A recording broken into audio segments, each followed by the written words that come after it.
कई जन्मों से बुला रहे हो, कोई तो नाता जरूर होगा। नजरों से नजरें मिला न पाऊं, मेरी नजर का कसूर हो। आप यदि एक बार भी कथा पंडाल के प्रति रुचि प्रकट कर चुके हो, बहुत रुचि है वो तो एक अलग बात है, पर बाहर से निकलते समय मन हुआ सुने तो वो एक रुचि इस बात का द्योतक है कि ठाकुर जी से आपका कोई संबंध है, नहीं तो वह रुचि प्रकट नहीं हो सकती। और हमारे गुरुदेव भगवान श्री रामानुज गुरु जी, दादा गुरुदेव तो मोहर लगाते हैं इस बात पर कि कथा में बैठा हर श्रोता अपनी पीठ थपथपाए। क्यों? अपनी मातृ गर्भ में उसने निश्चित ही भगवत दर्शन किया, इसीलिए इस जन्म में वो कथा श्रवण कर रहा है। परीक्षित साक्षी यत श्रवण गति मुक्त्युक्ति कथने, परीक्षित साक्षी हैं इस बात के। भगवान ने गर्भ में जाकर के, अच्छा एक बात, ठाकुर जी सर्वसमर्थ हैं। ब्रह्मास्त्र गर्भ के भीतर नहीं गया था, वो बाहर ही था। ठाकुर जी भारी गदा घुमा देते, भीतर क्यों गए? तब यहां कहते हैं कि ठाकुर जी अपने श्रोता को देखने गए थे, अपने श्रोता को देखने गए और स्वयं को दिखाने गए, ताकि जब मेरी कथा हो तो ये मेरे कथा को केवल शब्द सुनकर के मेरा अनुभव कर लिया करे, एक बार मुझे देख ले। इसीलिए गर्भ में नहीं, गर्भ में जाने की कोई आवश्यकता तो थी नहीं। भगवान ने परीक्षित की रक्षा की, तत्पश्चात अब आगे क्रम तो बहुत सुंदर है। अभी कुंती स्तुति है और फिर उसके बाद भीष्म स्तुति है, बहुत अच्छे अच्छे प्रसंग हैं, पर समय का 12:30 तो बज गए। 1 बजे तो हमको नंदोत्सव करना है, अब आधा घंटा में कैसे पहुंचे? बोलो संकट मोचन हनुमान जी महाराज की।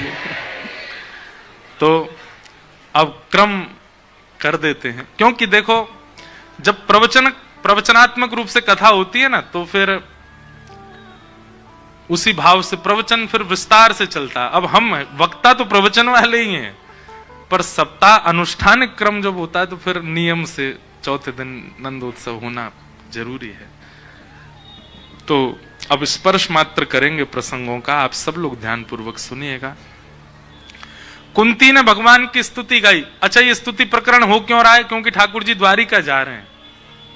कुंती के हृदय में शोक उत्पन्न हो गया, ठाकुर जी जा रहे हैं। कुंती ने भगवान की स्तुति गाई।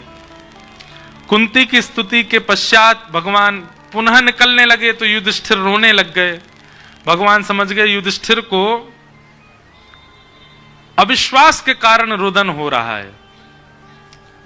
बालक मां की गोद में जाकर के शांत हो जाता है, पर मां की गोद में भी रो रहा है। 2 कारण प्रधान हैं। पहला कारण, उसको कोई पीड़ा है। पहला कारण क्या है? उसको कोई पीड़ा है, और या फिर वो अपनी मां को पहचान नहीं पा रहा, मां के रूप को समझ नहीं पा रहा। कई बार माताएं बहुत ज्यादा मेकअप कर लेती हैं, उनके ही बालक नहीं पहचान पाते। हुआ कभी किसी मां के साथ? एक बार हमारे घर में, तो हमारे घर में हमने देखा था, ब्याह का कोई क्रम था, तो जिनका लाला था वो बेचारा बहुत देर तक तो बाहर सबकी गोद में रहा, और जैसे ही बहन श्रृंगार करके आई और रो रहा था, शांत नहीं हो, उनको दिया तो उनका मुंह देख के और रोवे। क्योंकि बाकी दिन तो बाल सामान्य रहते थे, आज विकट थे। तो वो बार बार देखे और फिर रोवे, फिर देखे फिर रोवे, तो पता चला कि वो पहचान नहीं पा रहा है। तो बालक गोद में आकर रोता है तो 2 कारण हैं, या तो पीड़ा में है या मां को पहचान नहीं रहा। ऐसे ही भगवत परायण होकर के भक्त रो रहा है तो भी 2 ही कारण है, या तो पीड़ा प्रधान है, पीड़ा अधिक है, या फिर पीड़ा नहीं है फिर भी रो रहा है, इसका मतलब भगवत स्वरूप को पहचान नहीं पाया। युधिष्ठिर के रोने का कारण क्या? वो तो राजा बन चुके हैं, अब हस्तिनापुर की पीड़ा तो है नहीं उनको, रो क्यों रहे? ठाकुर जी को पहचान नहीं पा रहे। यहां पर लिखा है बालद्विज स्मिहन मित्र पितृ भातृ गुरुद्वह। युधिष्ठिर जी के रोने का कारण क्या? बोले अब मुझे नरक जाने से कोई नहीं रोक सकता। क्यों?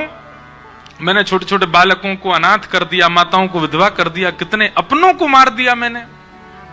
भगवान बोले महाभारत पूरा युद्ध 18 दिन तक चला, तब इनको रोना नहीं आया। युद्ध विश्राम हो गया, सब काम हो गए, अब रो रहे हैं। इसका मतलब इनको मुझ पर भरोसा नहीं है। मैं साथ खड़ा हूं, साथ खड़े होकर के युद्ध करवा रहा हूं, तब भी भरोसा नहीं है। ठाकुर जी ने कहा कि अब इनके मेरे प्रति यदि अविश्वास जगेगा, बहुत ध्यान से सुनिएगा, ठाकुर जी के प्रति अविश्वास जगेगा तो ठाकुर जी कह रहे हैं मैं जागृत नहीं कर पाऊंगा, मेरे प्रति अखंड विश्वास रखने वाला ही कोई जागृत करेगा। तब भगवान भीष्म पितामह के पास लेके गए। मेरे सबसे प्रिय पात्र है महाभारत के भीष्म पितामह। इतिमत, क्योंकि गंगा के तट पर हैं, गंगा पुत्र हैं, इसलिए 2 श्लोक भीष्म पितामह के गा देते हैं। इतिमते रूप कल्पिता वितृष्णा। पूज्य भाई श्री के द्वारा ये प्रसाद में प्राप्त हुआ। इतिमते रूप कल्पिता वितृष्णा भगवत सात्वत पुंगवे विभुम्ने स्वसुखमुपगते क्वचिद् विहर्तुं प्रकृतिमुपेयुषि यद्भव प्रवाह त्रिभुवनकमनं तमालवर्णं रविकरगौरवराम्बरं दधाने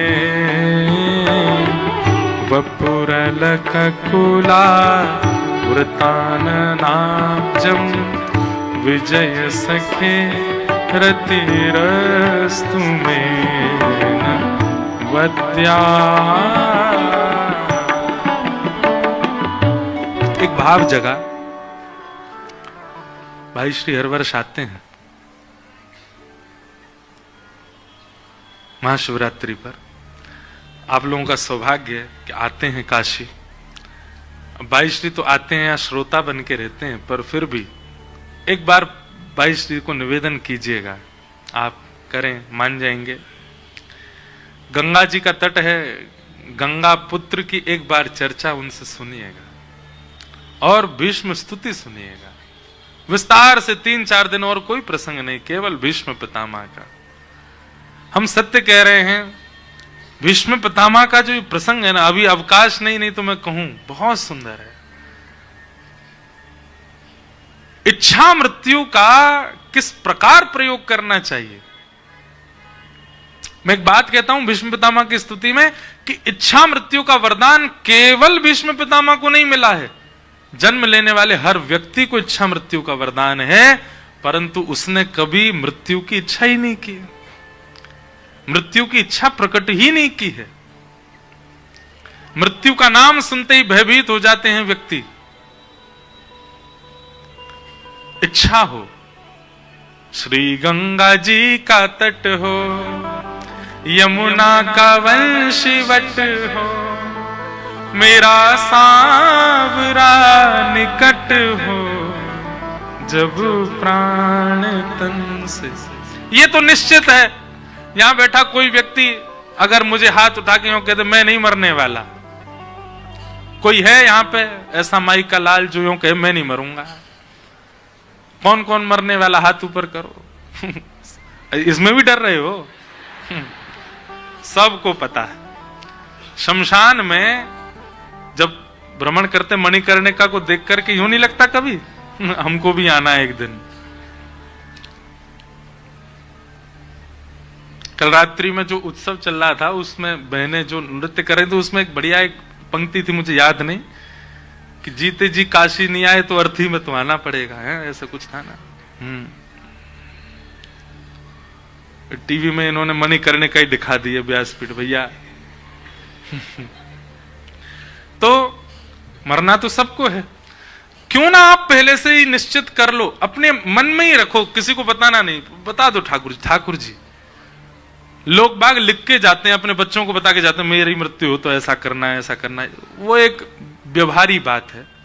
आप स्वयं के लिए बस अपने आप से बता के जाओ, किसी को नहीं। जब मृत्यु काल समीप आए तो ऐसा मौसम हो, ऐसी वायु बहे, मेरे हृदय में अत्यंत शांति हो, मैं नाम जप में बैठा हूं, सर्व कार्यों से निवृत्त हो चुका हूं, भगवान नाम उच्चारण मेरे मुख से चल रहा हो, इस प्रकार की भावना रखो। या फिर आपकी ब्रज के प्रति बड़ी आस्था तो वृंदावन में हो, यमुना जी का तट हो, वृंदावन की परिक्रमा लगा ली हो, राधा वल्लभ राधा रमण श्री बांके बिहारी लाल जी के मधुर दर्शन कर लिए हो, युगल सरकार की कोई कथा किसी वक्ता से सुन करके और नित्य लीला का दर्शन में यमुना तट पर बैठ करके करूं, और तभी दिखे सघन कुंज है यमुना जी के उस पार, और उस सघन कुंज में अष्ट सखियां प्रकट हो गई हैं, हाथ में चवण डोरा रही हैं। तभी मधुर एक आसन प्रकट हुआ, और उस मधुर आसन पर प्रिया लाल प्रिया प्रियतम दोनों विराजमान हैं, एक दूसरे के गले में गलवैया दिए दोनों मधुर विराज रहे हैं। उनके इस मधुर दर्शन को करते करते करते करते उन्हीं को हृदय में ध्यान करते मेरे प्राण चले जाए।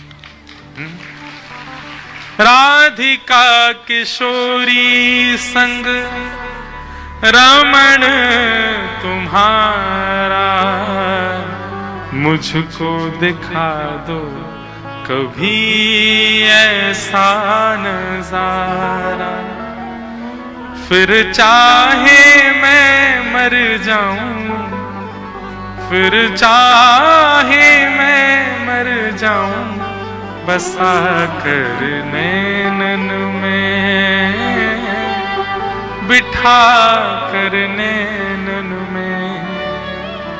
मृत्यु तो आनी है सबकी, मृत्यु तो निश्चित है। अपने जीवन की हर घड़ी को हमने पहले से सोच रखा है। 26 जनवरी को क्या करूंगा, 15 अगस्त को क्या करूंगा, अपने जन्मदिन पर कहां जाऊंगा, बच्चों को हॉलीडे पर कहां लेके जाना है, बेटी का ब्याह कैसे वर के साथ करना है, वर का पुत्र का ब्याह कैसी कन्या से करना है, घर कैसा बनाना, सब सोच रखा है। रोज 2 मिनट यह भी विचार किया करो, हे नाथ भूल मत जाना, मुझे नहीं पता कि कब आएगा वो समय, पर जब भी आए तब ऐसा आए जैसा मैं विचार करूं। भीष्म पितामह का यह भाव पुष्ट करता है कि आप विचार कीजिए, और ठाकुर जी वैसी ही योजना से मृत्यु देंगे। अपने जीवन का पूरा भजन कहां लेके जाओगे आप? किसके लिए कर रहे हो भजन, किसके लिए कर रहे हो नाम जप? ठाकुर जी अब मिल पाए, बहुत सौभाग्य की बात हमारी। पर ठाकुर जी से यह भी कह देना, ठाकुर जी अगर आप नहीं भी मिलने का मन बना रहे हो तो कम से कम मृत्यु तो हमारी इच्छा की दे देना, हमको ऐसी देना। भीष्म पितामह से सीखा। बाणों की सैया पर लेटे हैं, मृत्यु देवी आगे हाथ जोड़ करके खड़ी है, और भीष्म पितामह स्तुति गा रहे हैं। ठाकुर जी से बोले खड़े रहो जब तक मैं आपको देख नहीं लूं। ठाकुर जी का मुख मुरझा गया, जन कब तक देखता रहेगा, इसको तो इच्छा मृत्यु है, जब तक चाहे नहीं मरेगा ही नहीं। सदैव देवो भगवान प्रतीक्षताम, भीष्म पितामह कह रहे हैं प्रतीक्षा कीजिए, जब तक मेरे नैन भर ना जाए, मेरा मन भर ना जाए, तब तक मैं आपको देखता ही रहूंगा। अच्छा, भगवान का स्वरूप ऐसा है कि कभी मन भर ही नहीं सकता, कभी नहीं भर सकता।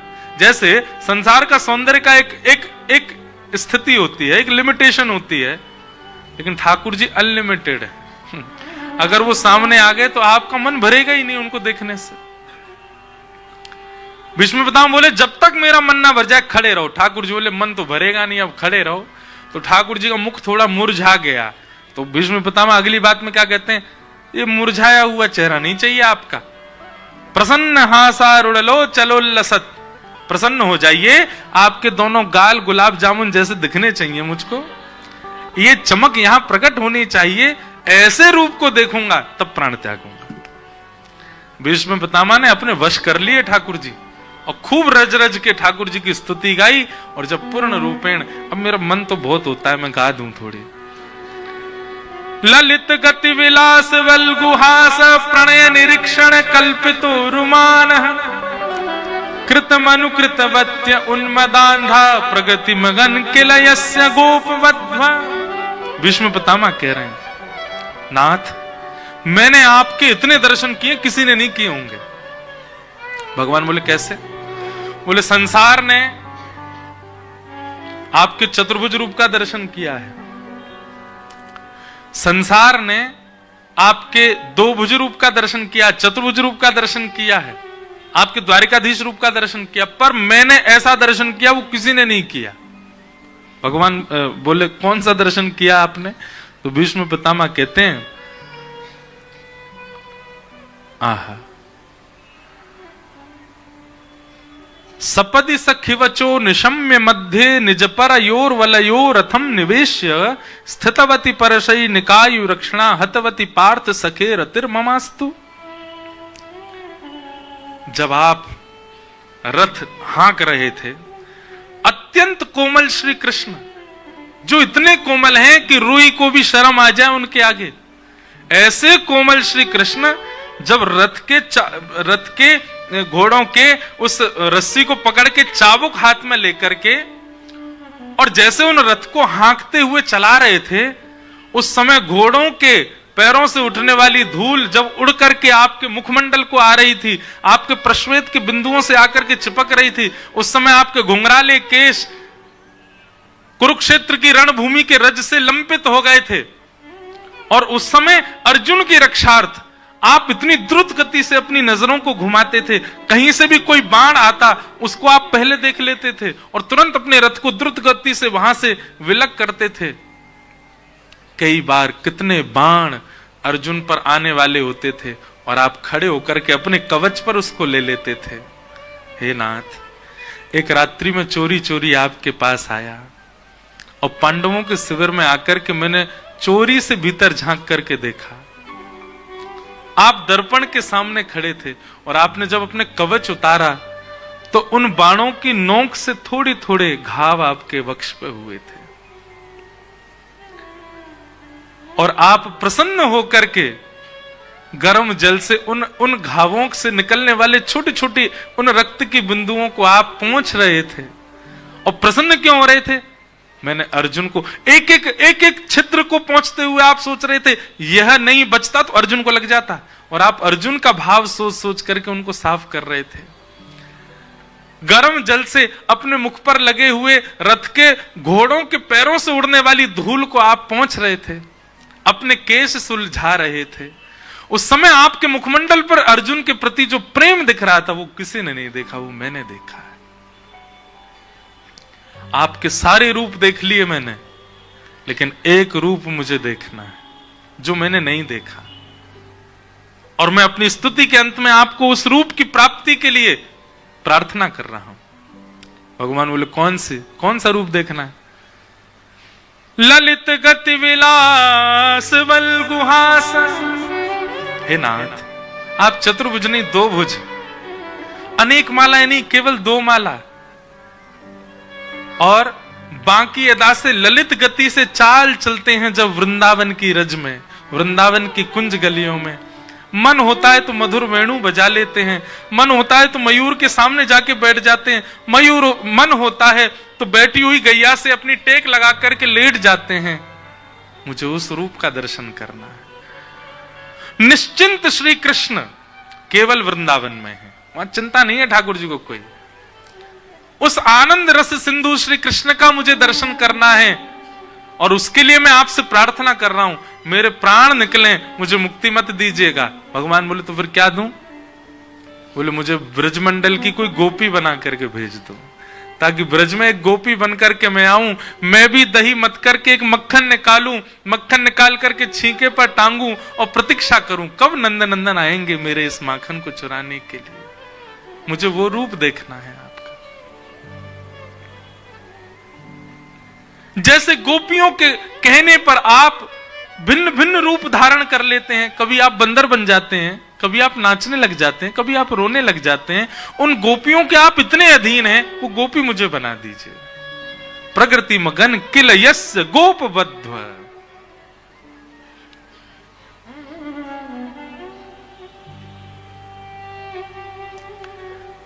भीष्म पितामह की इस बात को सुनकर के ठाकुर जी प्रसन्न हो गए और पितामह भीष्म को भगवत धाम की प्राप्ति हुई। भक्त वत्सल भगवान की। आगे बंधुओं, परीक्षित का जन्म हुआ। अर्जुन ने आकर के खबर सुनाई। परीक्षित जब थोड़े बड़े हो गए तो अर्जुन ने आके खबर सुनाई। अब सब लोग बिल्कुल सावधानी से क्रम सुन लीजिए, एक शब्द भी रह गया तो आपकी अधूरी कथा मानेंगे, इसलिए क्रम सुन लो। अब तो परीक्षित का जन्म हुआ। कुछ समय बाद अर्जुन ने पांडवों को खबर बताई कि भगवान श्री कृष्ण अपनी लीला पूरी करके स्वधाम चले गए। यह खबर पाती कुंती ने प्राण त्याग दिए। परीक्षित को राज्य गद्दी पर बिठा करके पांडव स्वर्गारोहण को चले गए। पांडवों का स्वर्गारोहण हो गया। धीरे धीरे परीक्षित ब्राह्मणों के नेतृत्व में राज शासन करने लगे। एक दिन परीक्षित श्रेष्ठ राजा के रूप में निर्मित हुए। आपका ब्याह हुआ, जन्मेजय आदि पुत्र हुए। एक दिन आपको कलयुग मिला। और कलयुग क्या कर रहा था? धर्म के 3 पैर कट चुके, एक पैर बचा है कलयुग में, उसको भी काट रहा था। धर्म के 4 चरण हैं, सत्य, दान, दया और पवित्रता। कलयुग में केवल एक पैर बचा है धर्म का, सत्य। दान, दया और पवित्रता, ये तीनों केवल आडंबर हैं, बचे नहीं हैं। अब इसकी गहराई से चिंतन आप कीजिएगा कि जो तो दान हो रहा है, जो दान, दया और पवित्रता, ये पूर्ण रूपेण जैसा शास्त्रों में वर्णित है वैसा कोई नहीं कर रहा है आज की डेट में। बचा हुआ है केवल एक, क्या? सत्य। यह सत्य जिस दिन खत्म हो जाएगा उसी दिन घोर कलयुग आ जाएगा। तो कलयुग धर्म के 4थे चरण को काट रहा था। तभी परीक्षित जी ने जाकर के तलवार निकाल करके कलयुग को मारना चाहा। कलयुग ने चरण में आकर के कहा, भगवान आप मुझे कुछ स्थान दे दीजिए, मैं वचन देता हूं मैं वहीं रहूंगा। 5 स्थान दिए। द्यूतम, पानम, स्त्रियः, सूना, जुआ, सबसे पहला स्थान। बहुत ध्यानपूर्वक सुनो। और एक बात हम कहते ही हैं, इन 5 स्थानों को अगर आज तक नहीं सुना और आप इन 5 स्थानों पर गए हैं तो उसका जो पाप लगता है वो ठीक है, कथा सुनने से वो नष्ट होगा। परंतु आज इन 5 स्थानों के नाम सुनने के बाद यदि आप गए, मल्टीप्लाई इनटू 1000 होगा जो भी पाप होगा। और पूर्व के जो नष्ट हुए कथा सुन के वो भी प्रकट हो जाएंगे। इसलिए इन 5 स्थानों से बचो। और नहीं बच सकते हो तो अभी भी समय है, आप कान बंद कर लो, क्योंकि सुनने के बाद करने से पाप ज्यादा लगता है। द्योतम, जुआ, पहला स्थान। आप खेल कोई भी खेलिए पर धन मत लगाइए।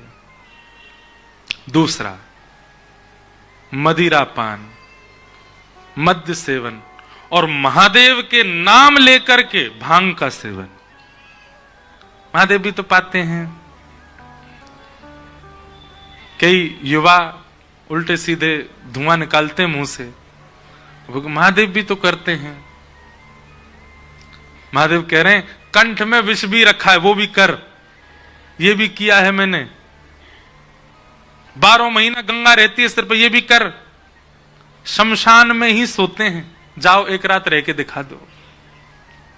अपने मतलब की बात पर महादेव करते हैं तो हम क्यों नहीं करें? महादेव का प्रसाद है, ये तो बूटी है, महादेव की बूटी। महादेव किसी दिन मिल गए, त्रिशूल लेके भागेंगे पीछे।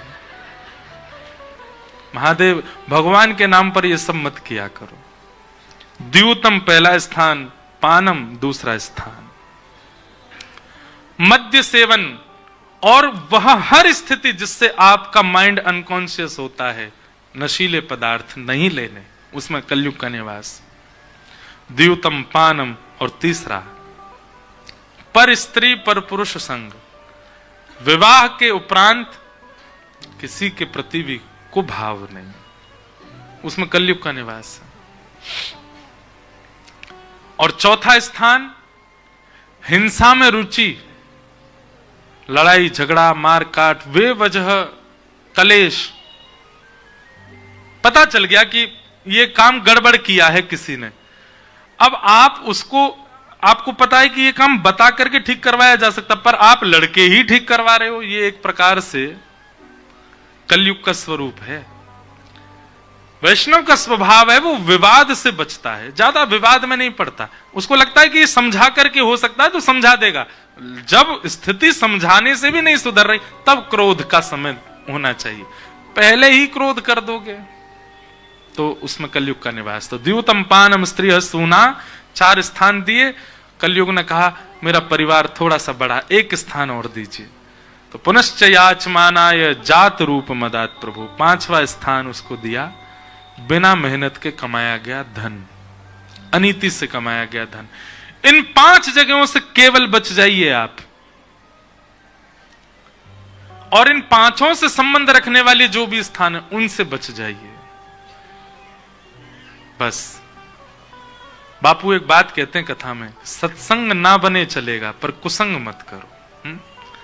कथा ना सुन पाओ चलेगा, पर पता है कि ये कुसंग है वो मत करो। कुसंग ना करना कथा सुनने से भी बड़ा सत्संग है, इसलिए कुसंग मत करो। तो इन 5 ये हमने बता दिए। अब आप जानो, आपका काम जाने। अब अगर आप गए तो मेरी ये बात याद रखिएगा, व्यास मंच से कही है, पाप 4 गुना होके लगेगा, इसलिए 5 काम नहीं करने। द्यूतम पानम स्त्रिय सूना, 5 स्थान दे दिए। और राजा परीक्षित आज लौट करके अपने भवन में आए। जरासंध का मुकुट सिर पर पहन लिया, बुद्धि भ्रमित हो गई, संत का अपमान कर दिया। संत के बालक ने 7 दिन में मरने का श्राप दे दिया।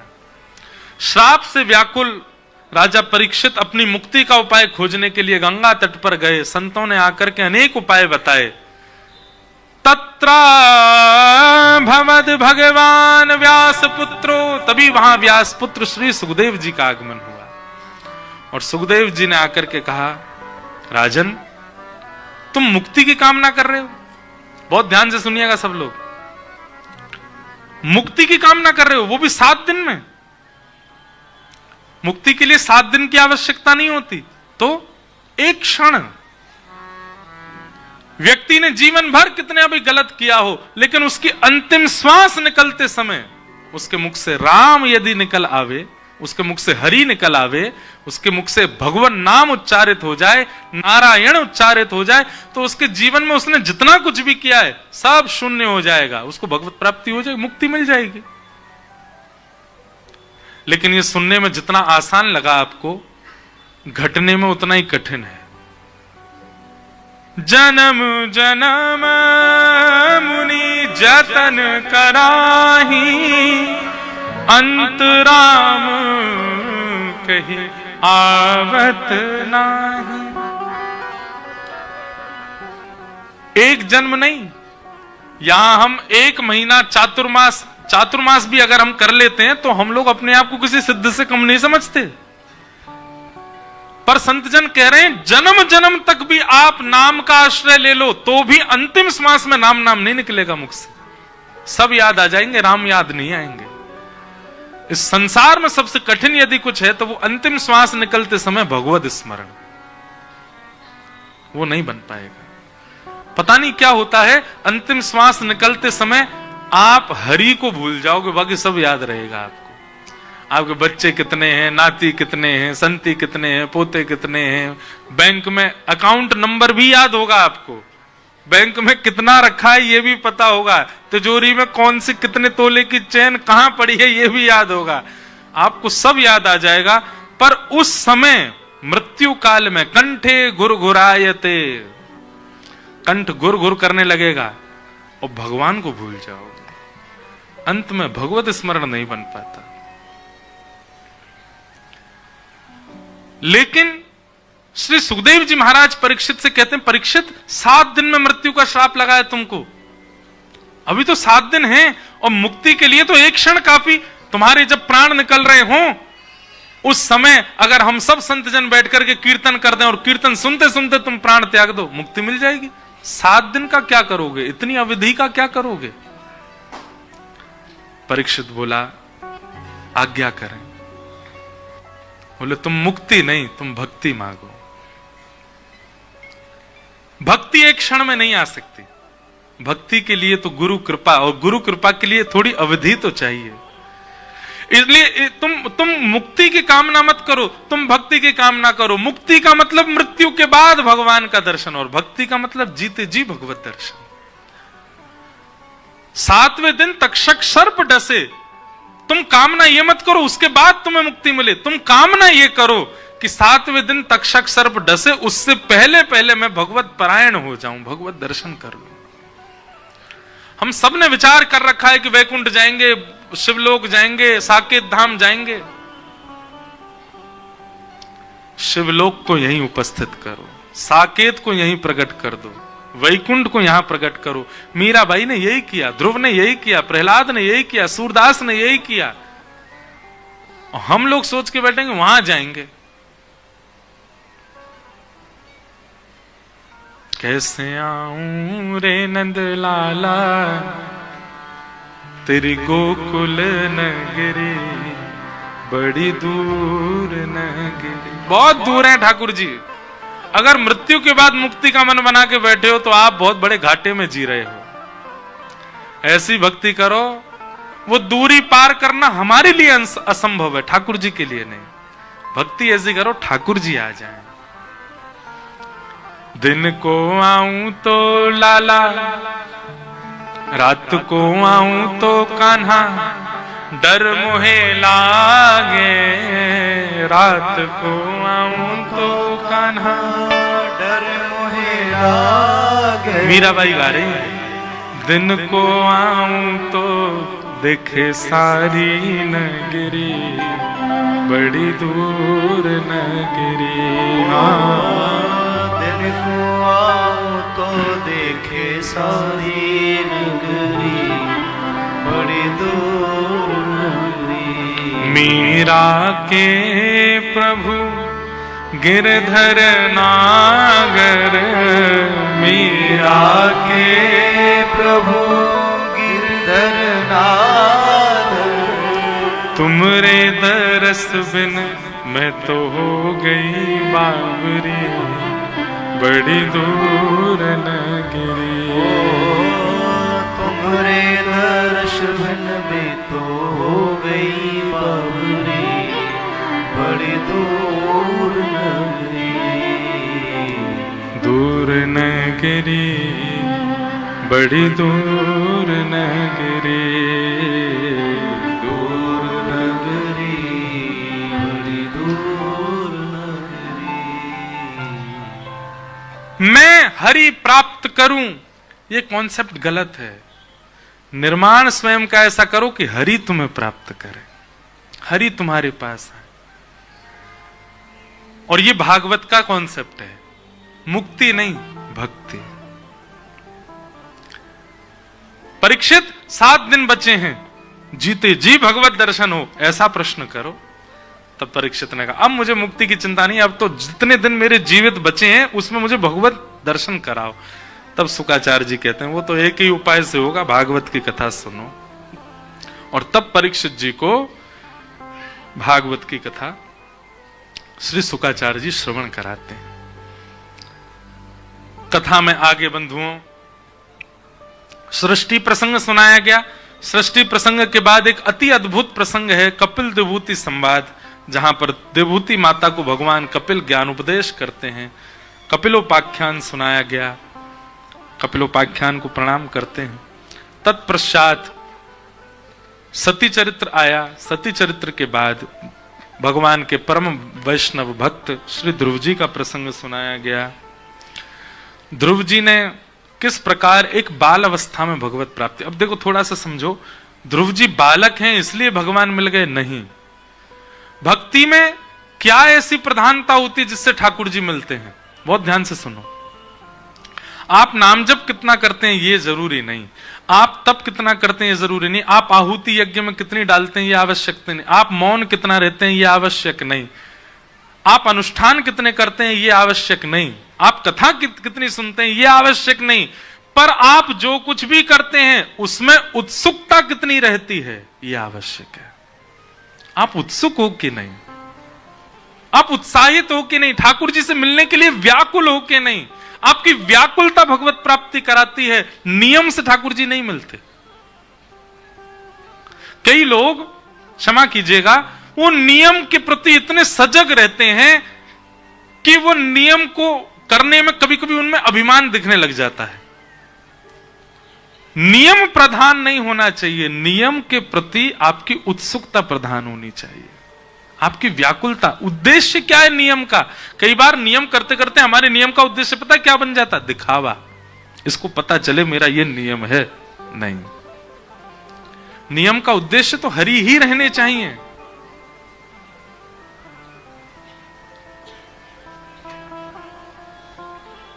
उत्सुकता, वो उत्सुकता आपकी प्रधान होती है। ध्रुव जी को उत्सुकता से भगवान मिले, हम केवल क्रम मात्र कह दे रहे हैं। आगे भागवत जी में फिर अनेक कथाएं सुनाई गई, उन सब के मध्य में पृथु महाराज का प्रसंग आया, रहुगण जड़ भरत संवाद आया। एक दिन हमने प्रसंग लिया था जहां काली रूप में भगवान को देख रहे थे, नरकों का वर्णन किया गया, भूगोल खगोल का वर्णन किया, नरकों का वर्णन करने के बाद अजामिलोपाख्यान सुनाया गया। अजामिलोपाख्यान के उपरांत भक्त वृत्त की कथा सुनाई गई, जहां वृत्रासुर ने भगवान का परम वैष्णव भाव से भजन किया। धर्म, अर्थ, काम और मोक्ष, इन चारों को भक्ति में कैसे परिवर्तित किया जाए, ये वृत्रासुर की स्तुति सिखाती है। वृत्रासुर ने 4 श्लोक गाए, ये चारों धर्म, अर्थ, काम और मोक्ष के प्रतीक हैं। समय लगेगा तो मैं कल के प्रसंग में इन चारों का पुष्टिकरण करूंगा।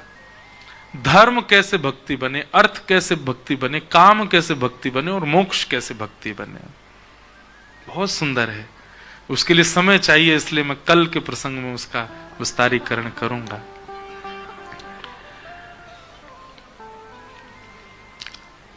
वृत्रासुर का प्रसंग सुनाया गया। वृत्रासुर के पूर्व जन्म की कथा सुनाई। चित्रकेतु नाम के राजा थे।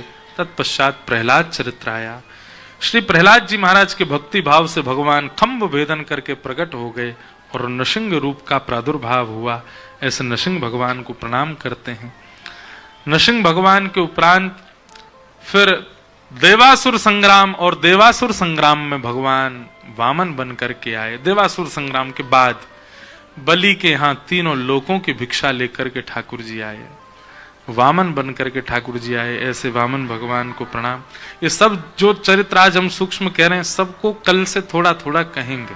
वैसे तो ब्रज लीला प्रारंभ हो जाती है तो फिर सारे चरित्र सूक्ष्म हो जाते हैं, पर फिर भी उदाहरण के रूप में कभी वामन, कभी नृसिंह, कभी हरि, ध्रुव, वरदेन, मनवंतर आदि सब हम लोग सुनेंगे। तत्पश्चात गजेंद्र मोक्ष की कथा सुनाई गई, त्रिकूट पर्वत की कथा सुनाई गई, और फिर सूर्यवंशी राजाओं का चरित्र सुनाया गया, जिस वंश में भगवान श्री राम का प्रादुर्भाव हुआ। कृष्ण लीला शुरू होने से ठीक पहले रामचरित्र सुनाया। और भागवत जी की जो राम कथा है ना, वो सबसे अलग है। ऐसी अद्भुत है, अद्भुत अद्भुत भाव हैं राम कथा के भागवत जी में। इस बार हमारे घर पर हर साल कथा होती है, इस बार पूज्य मलुक पीठ वाले महाराज जी ने सुख रामायण ही सुनाई। भागवत में जो राम कथा है केवल 2 अध्याय में, सबसे छोटी राम कथा है, और उस 2 अध्याय से पहले भी 1 श्लोक की राम कथा भी है। सब लोग हाथ जोड़ के राम जी को प्रणाम करो। गुरुवर थे त्यक्त राज्यो व्यचरत अनुवनम, पद्म पद्भ्याम प्रियाया, पाणिस्पर्शाक्षमाभ्याम व्रजत पथरुजो, यो हरेन्द्रानुजाभ्याम, वैरूप्या शूर्पणख्या, प्रिय विरहरुषारोपित ब्रूविजम्भ, तस्ताभे बद्ध सेतु, खलदवदहन कौशलेन्द्रोवतान्। राजा रामचंद्र भगवान की। प्रभु श्री राम को वंदन किया गया। बहुत सुंदर राम कथा भागवत जी की। विश्वामित्र जी जब राम जी को ले जाने के लिए आए तो दशरथ जी ने तो स्पष्ट मना किया, बोले आप चाहे कुछ भी मांग लीजिए पर मैं राम जी को नहीं दूंगा। राघव को मैं न दूंगा, राघव को मैं न दूंगा। ओ मुनिनाथ चलते चलते, मुनिनाथ चलते।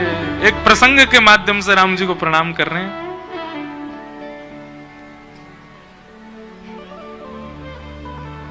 मेरे प्राण ना रहेंगे, मेरे प्राण ना रहेंगे, हो यह दान करते करते, यह दान करते करते। दशरथ जी ने स्पष्ट मना कर दिया, आप चाहे जो मांग लीजिए पर राम जी को नहीं दूंगा। विश्वामित्र जी ने तुरंत वशिष्ठ जी की ओर देखा, बोले हे गुरु जी, वैसे तो बनती नहीं दोनों की, पर आज दोनों ने ठाकुर जी को प्राप्त करने के लिए जहां भी बिगड़ी हो वहां भी बना लो। भक्ति पथ पर यदि आप आ रहे हैं तो उससे पहले आपको एक काम करना है, जहां जहां बिगाड़ के बैठे हो सब जगह बना के आओ। पहले राम जी के पथ पर चल रहे हो, कृष्ण पथ पर चल रहे हो, तो पहले लिस्ट निकालो किन किन से बिगड़ी हुई है, सबको प्रणाम करके आओ, सबको हृदय से लगा के आओ। जब सबसे बन जाएगी तो आधा रास्ता तो वहीं पार हो जाएगा आपका। विश्वामित्र जी ने तुरंत वशिष्ठ जी को देखा, देख करके बोले गुरुजी आप ही कृपा करो। वशिष्ठ जी ने कहा हम करते हैं कुछ, पर इस बीच में संभवतः शुकाचार्य जी ऐसा भाव करते हैं कि दशरथ जी ने मन में विचार किया, बोले प्रिय तो मुझे चारों बालक हैं पर राम में तो मेरे प्राण बस रहे हैं, राम जी को कैसे दूं। लेकिन विश्वामित्र जी बिना लिए जाएंगे नहीं, तो एक काम करते हैं, राम को देख के मैं जीवित रह लूंगा। राम जैसे ही दिखते हैं भरत जी, इनको क्या पता कि राम कौन से भरत कौन से, भरत को दे देते हैं। तो भीतर गए, तीनों रानियों से सलाह मशवरा करी और बाहर आकर के दशरथ जी महाराज ने तुरंत भरत जी को बुलाया, कान में कुछ कहा, बोले अब से तुम राम हो। वो पिता की बात तो वो मानते ही हैं। तुरंत गुरु जी आपकी आज्ञा सिरोधार्य, लीजिए राम जी को ले जाओ। विश्वामित्र जी को लगा, बोले कहां राम को लेने में आया तो ये विचलित हो गए, ये सिंहासन से गिर गिर जा रहे थे। और 2 मिनट की क्या चर्चा मीटिंग भीतर हुई कि अब बड़े प्रेम से दे रहे हैं मुझको। विश्वामित्र जी ने हाथ पकड़ा और भरत जी तो बेचारे बड़े सरल सीधे संत हैं, वो तो चल दिए गुरु जी के साथ। साथ में शत्रुघ्न जी भी चल दिए। चारों भाइयों की खासियत, राम जी बिल्कुल भरत दोनों एक जैसे। प्रसंग आता है कि प्रभु श्री राम जब लौट करके अयोध्या आए तो जैसे ही भरत जी को हृदय से लगाया, अयोध्या के लोग ये पहचान ही नहीं पा रहे थे कि राम कौन से और भरत कौन से, दोनों एक से लग रहे थे। क्योंकि भरत जी की भी तो वनवास था, 14 वर्ष तक वे भी नंदीग्राम में वनवासी की तरह ही रह रहे थे, तो उनका रूप भी बिल्कुल राम जी के जैसा, ऐसे एक जैसे लगते। तो भरत जी को लेकर के विश्वामित्र जी जाने लगे। बाहर जाकर के विश्वामित्र जी को लगा दाल में कुछ तो काला है, राम को मैं लेकर के जाऊं और पूरी अयोध्या प्रसन्नता से भेज दे, एक भी नहीं रोक रहा है, कुछ तो बात है। तब विश्वामित्र जी ने सोचा, बोले चारों को मैंने देखा था तो 2 तो बिल्कुल एक जैसे ही लगे थे, तो मुझे पता तो है कि भरत राम एक जैसे हैं, पर ऐसा तो नहीं कि राम की जगह भरत भेज दिए हूं, परीक्षा कैसे करें। तो स्वभाव से पता चल जाएगा कि राम है कि भरत है। तो विश्वामित्र जी ने कहा, सुनो राम जी। भरत जी बोले जी जी गुरुदेव, पिताजी ने कहा है अब तुम राम हो। हमारे आश्रम जाने के 2 मार्ग हैं। एक मार्ग तो ये सीधा मार्ग है, इस मार्ग से हम शाम तक आश्रम पहुंच जाएंगे, पर इस मार्ग में ताड़का नाम की एक राक्षसी है, उसका वध करना पड़ेगा। और भी कई दानव मिल सकते हैं, पर यह मार्ग जल्दी बहुत पहुंचा देगा, शाम को ही पहुंच जाएंगे हम लोग आश्रम। और दूसरा मार्ग ये वाला है, इसमें कोई ताड़का राक्षस आदि कोई नहीं मिलेगा, पर इस मार्ग से 3 दिन लगेंगे। बताओ कहां से चले? भरत जी हाथ जोड़े, गुरु जी ताड़का को मार के क्या करना हमको? बेचारी वो भी एक जीव है, अपना भरण पोषण कर रही है। अरे कभी राम जी की कृपा होगी सुधर जाएगी, संत जनों की कृपा होगी सुधर जाएगी। ये लंबा वाला मार्ग ही अपना लो। विश्वामित्र जी ने हाथ पकड़ा, बोले संत स्वभाव है, ये तो भरत ही है। तुरंत पकड़ के लेके गए। ए दशरथ जी क्या किया आपने? भरत है। दशरथ जी ने बोला तुमने बता दिया? बोले मैंने नहीं बताया। तब शत्रुघ्न जी बोले स्वभाव से पता चल गया। बोले ताड़का को भी जीवित रखने की भाव रखते हैं तो ये जरूर भरत जी ही होंगे, ये राम जी नहीं हो सकते। राम जी को जब लेकर के गए तो फिर पूछा, बताओ ये सीधा रास्ता है, यहां से शाम को पहुंच जाएंगे और यहां से 3 दिन लगेंगे, बताओ कहां से जाएं? राम जी बोले गुरुदेव ताड़का क्या कोई भी आ जाए, हमारे गुरुदेव को बालमाका नहीं होने देंगे। हम दोनों यदुकुल रघुकुल कमल दिवाकर बाण धनुष लेकर के चल रहे हैं, आप बिल्कुल निष्फिक्र होकर के चलिए और हम उद्धार करेंगे उसका। तो डरने को बोले ये राम जी हैं। ये राम जी हैं कि एक बार किसी दुराग्रही को देख करके उस पर कल्याण करने का मन। भरत जी तो कहते रहे नहीं तो क्या करना उसको, वो भी जीवित रहे बेचारी। ऐसे भाव हमारे शुकाचार्य जी ने भागवत में वर्णन किए हैं राम जी के, उनको हम प्रणाम करते हैं। प्रभु श्री राम को श्री शुकाचार्य जी की वाणी में प्रणाम करते हैं। आगे बंधुओं फिर चंद्रवंश सुनाया और इसी चंद्रवंश में भगवान श्री कृष्ण का प्रादुर्भाव हुआ। चंद्रवंश की कथा सुना करके जैसे ही भगवान श्री कृष्ण के प्रादुर्भाव की कथा आई, परीक्षा लेने के लिए श्री सुखदेव जी महाराज ने 2 श्लोकों में संपूर्ण कृष्ण चरित्र सुना दिया। और कृष्ण चरित्र सुना करके आज 4 दिन बाद श्री शुकाचार्य जी मौन हो गए, कथा को विश्राम कर दिया। जय जयकार करा करके बोले बस यही है कृष्ण कथा, परीक्षित यही कथा है, बस हो गया उद्धार। परीक्षित जी ने चरणों में प्रणाम करके कहा भगवान आपने इतने राजाओं की कथा विस्तार से सुनाई, मैंने सबको सुना, पर जिनकी कथा सुनने के लिए मैं यहाँ 4 दिन से बैठा हूं, आप उनकी कथा मुझे इतने सूक्ष्म में 2 श्लोकों में पूरी सुना दी। मथुरा में जन्म लिया, गोकुल में ये लीला की, वृंदावन जाके कालियाना का वध किया, रास विहार किया, मथुरा जाके कंस को मार दिया, द्वारिका की स्थापना की, रुक्मणी के साथ विवाह किया, महाभारत युद्ध करा करके भगवान अपने धाम को चले गए। ऐसे सुना दी पूरी कथा। चरणों में प्रणाम करके कहा कथितो वंश विस्तारो भवता सोम सूर्ययो राज्ञाम चो भय वंशानाम चरितम परमाद्भुतम। हे भगवान आपसे प्रार्थना है, कम से कम ठाकुर जी का चरित्र मुझे विस्तार से सुनाओ। तो परीक्षित सुखदेव जी ने फिर परीक्षा ली, कुछ खा लो, कुछ पी लो, थोड़ा लेट लो, 4 दिन से तुम एक ही आसन पर बैठे हो। परीक्षित जी ने उत्तर दिया कि नैषाति दुस्सहा छुन्मां तत्योदमपि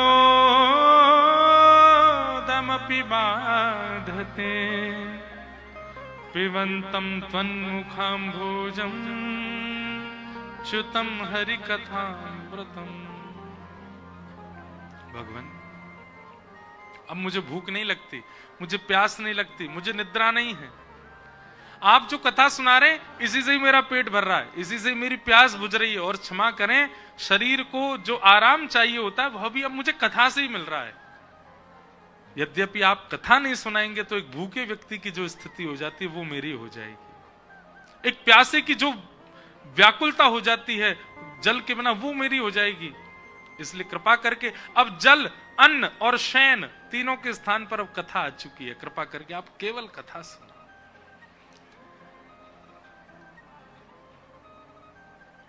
क्या परीक्षा ले रहे हैं सुखदेव जी? कि ये निर्गुण बना के नहीं। और अब जब स्थिति देख ली परीक्षित की, अब इसको कोई और कामना ही नहीं है, अब ये केवल सुनना चाहता है, तब कहा कि अब तुम अधिकारी हो गए हो लीला के। गोपी यही तो हैं। ब्रज की गोपी कौन है? जिनके मध्य कृष्ण प्रकट हुए। कृष्ण तन कृष्ण मन कृष्ण ही हमारो धन, आठों याम ऊधो हमें कृष्ण ही सो काम है। जिनके नेत्र केवल कृष्ण को देखना चाहते हैं, कान सुनना चाहते हैं, नासिका उन्हीं की सुगंधी लेना चाहती, जिह्वा वही रस पाना चाहती है, और कोई कामना जिनकी नहीं, वही तो ब्रज में जाते हैं, जिनके सर्वांगीण रूप से कृष्ण ही हैं। और वह स्थिति जब श्रोता की होती है, तब कृष्ण लीला प्रकट होती है। अब देखिए, अब यहां से कृष्ण लीला प्रारंभ हो जाएगी, पर क्षमा करें, प्रवेश भले ही यहां इतने लोग बैठे हों, उन्हीं को मिलेगा जिनकी हृदय की स्थिति, जिनकी इंद्रियों की स्थिति, जिनके सर्वांगीण भाव से केवल कृष्ण विद्यमान है, जिनको केवल कृष्ण की कामना है, जो पूर्ण रूपेण निर्गुण और गोपी रूप धारण कर चुके हैं, वही जाएंगे आगे की लीला में। नहीं तो यहां केवल वक्तव्य आप सुनेंगे, उस लीला का अनुभव नहीं कर पाएंगे। जैसे ही शुकाचार्य जी ने देखा कि परीक्षित अब निर्गुण हो चुका है, यहीं से प्रारंभ किया कि अब मैं तुम्हें विस्तार से कृष्ण लीला सुनाऊंगा। पृथ्वी पर जब बहुत भार बढ़ गया, तब पृथ्वी भगवान के पास गई और भगवान ने आश्वासन देते हुए कहा, चिंता मत करो, वसुदेव गृहे साक्षात भगवान पुरुष परः जनिष्यते तत्प्रियार्थम सभवन्तु सुरस्त्रिय। चिंता नहीं करो, अभी वसुदेव नामक एक क्षत्रिय का जन्म होगा और उन्हीं के यहां मैं बालक बन के आऊंगा और बालक बन के लीलाएं करूंगा। ब्रज में प्रेम का संचार करने के बाद तुम्हारे ऊपर जितने भार रूप दैत्य हैं, राक्षस हैं, सबका मैं वध करूंगा, चिंता मत करो। ये आकाशवाणी देवताओं ने सुनी, तुरंत ढूंढना शुरू किया, कहां हैं वसुदेव जी, कौन होंगे। पता लगा लिया, बोले ब्रजमंडल में जन्मेंगे, आदि आदि सब देवी देवताओं ने ब्रजमंडल में पहले से ही आके अपने स्थान बना लिए। कोई गैया बन के आया, कोई बछड़ा बन के आया, कोई वृक्ष बन के आया, कोई पौधे बन के आया। त्रिदेव पत्थर पर्वत रूप में आए। बरसाना पर्वत जो है वो साक्षात ब्रह्मा जी, इसीलिए उसको ब्रह्माचल कहा जाता है। नंदगांव पर्वत जो साक्षात महादेव, ये नंदगांव पर्वत के रूप में, और साक्षात विष्णु, जबकि नारायण विष्णु का ही अवतार श्री कृष्ण, पर फिर भी वैकुंठ में उतनी देर विष्णु का एक रूप तो रहता है जो पूरे सृष्टि का संचार करता है, जितनी देर भगवान लीला कर रहे हैं। वह विष्णु ब्रजमंडल में गोवर्धन रूप में प्रकट हुआ। तो गोवर्धन, ब्रह्माचल और नंदगांव, ये तीन पर्वत त्रिदेव। कंस ने अपनी चचेरी बहन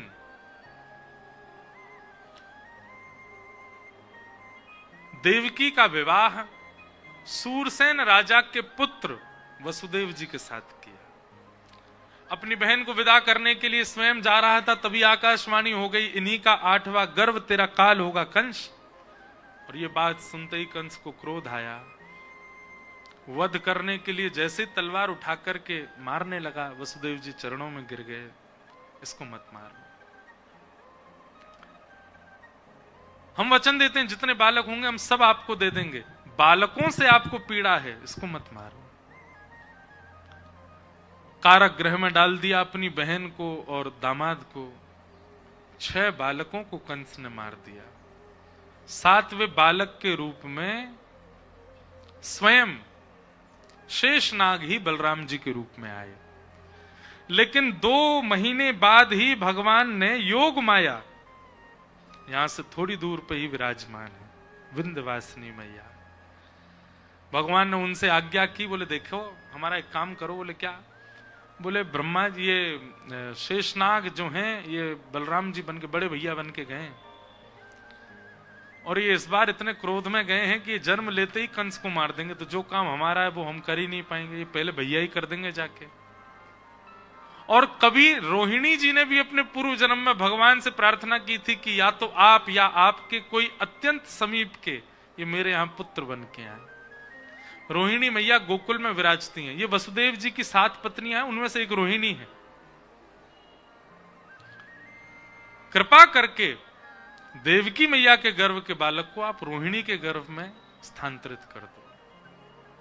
योग माया ने वही किया और कंस को खबर मिली कि 7वें बालक ने गर्भ में ही प्राण त्याग दिए, नष्ट हो गया। परंतु वह प्राण नहीं त्यागे हैं, 7वां बालक रोहिणी जी के गर्भ में पहुंच गया। इसीलिए उनका नाम संकर्षण, एक गर्भ से उनको संकृष्ट करके दूसरे गर्भ में भेजा गया, इसलिए उनका नाम संकर्षण।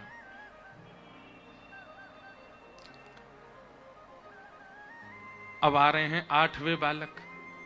कंस ने सैनिक बढ़ा दिए, ताले लगवा दिए और गहरे कारागृह में पहुंचा दिया दोनों को, और सबको कह दिया याद रहे मेरा शत्रु जन्म लेने वाला है। जैसे ही ठाकुर जी गर्भ में आए हैं मैया के, मैया का रूप ऐसा हो गया है कि कंस भी जब देवकी मैया को देखता है तो कंस अपनी क्रूरता भूल जाता है। हमारा भजन हमारे जीवन में लग रहा है, ये हमारे मुखाकृति पर दिखने लगता है। जिसकी उपस्थिति से, जिसकी मुखाकृति से आपके दोष अपने आप ही शांत होने लग जाएं, समझ जाना भजनानंदी व्यक्ति है। क्योंकि जिस अपने अवगुण को आप अथक प्रयास से नहीं मिटा पाए थे, उसको देखने मात्र से वो अवगुण जा रहा है, इसका मतलब उसके अंदर भजन की स्थिति है, उसके अंदर ठाकुर जी। कंस पहले ही समझा करके आता है सब सैनिकों को, बोले मैं आजकल बहुत दयावान हो जाता हूं, देवकी को देख करके मुझ में दया आती है कि इसको खोल के निकाल दूं। मंत्री आदि बोले आप चिंता मत करो, आपके अंदर दया आएगी, हम आपको जबरदस्ती ऊपर लाके फिर क्रूर बना दिया करेंगे। कंस बोला हाँ ऐसे ध्यान रखो मेरा।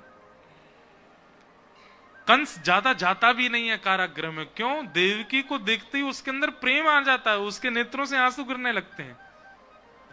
मंत्री आदि समझाते हैं मायावी बालक है, आप पे माया का जाल डाल रहा है ताकि आप दयावंत होके उसको खोल दो। कंस सब समझ रहा है। वास्तव में तो वास्तविकता यह है, ठाकुर जी जिसके चित्त में आ जाते हैं उसके सामने क्रूरता टिकी नहीं पाती। उसके सामने फिर क्रूर व्यक्ति भी सहज होने लगता है। भादों का महीना मंदम मंदम जलधारा, आकाश से मंदम मंदम जलधारा गिर रही है। ऐसा समय हो गया, ऐसी हवा बहने लगी कि सबको अत्यंत शांति का अनुभव हो रहा है। सब गहरी निद्रा में सोए हैं।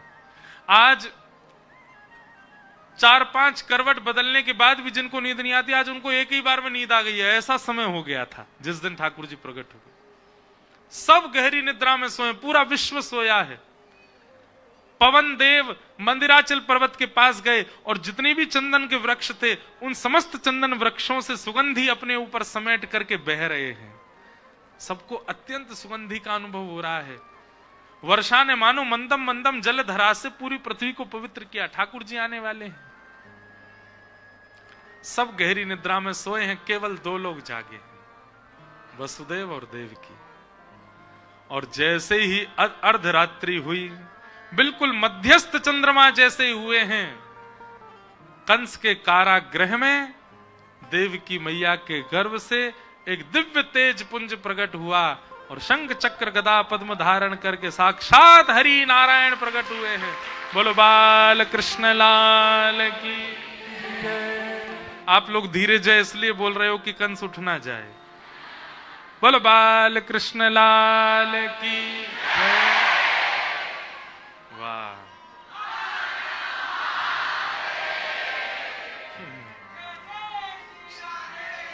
आज महादेव आए होंगे कथा में, हमको पता नहीं चल रहा होगा, पर रूप बदल करके निश्चित बैठे होंगे।